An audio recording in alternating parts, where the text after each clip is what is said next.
Labdien!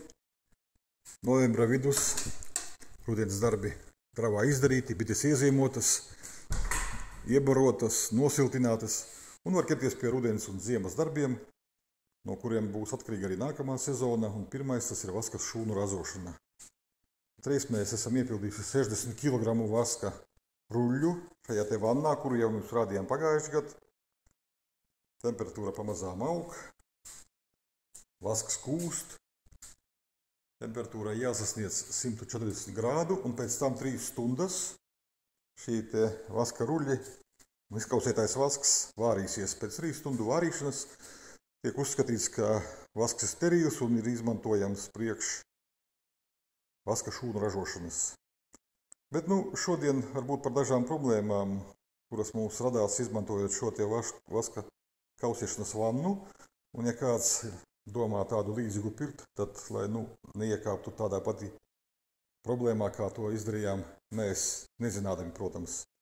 Tātad pie augstām temperatūrām šī te vanna sāka laist to inverso eļļu, kas ir ļoti izturīga, karstumizturīga un arī diezgan dārga un grūti arī dabūnama.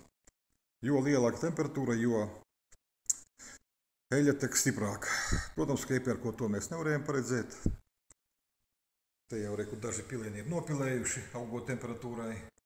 Tāpēc, respektīvi, visu laiku jāseko eļļas līmenim, kas nebūtu nav tik vienkārši, un jāskatās, lai viņa visa neiztek. Tā bija lielākā problēma. Tāpēc, ja kāds pirks, tad līgumā obligāti paredziet, ka ražotājiem vai piegādātājiem šī te problēma ir jānovērš. Jo viņa parādās tikai tad, kad vanna tiek palaista darbā, bet tā kā viņu uzreiz nevar palaist, viņu ir jāsagatavo, laiciņš paiet, un pēc tam jau pārdevējs saka, es neko nezinu, paredzētais garantijas termiņš ir beidzies. Tā kā šis jautājums ir jāparedz.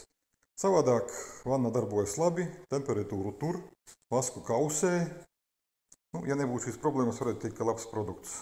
Bet šī problēma atsver ļoti daudzas labās, pozitīvās nianses. Tā kā biškopiem to visu salabot praktiski nav reāli, jo tas prasa augsti specializētu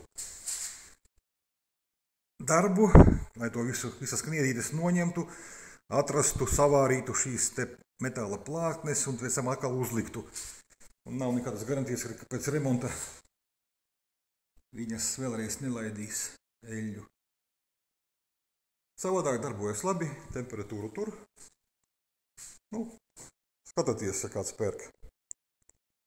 Par nākamajām problēmām, lielajām un mazajām, nākamajos video saskaņā ar šī te vaska šūnu ražošanas etapu izpildīšanu. Paldies!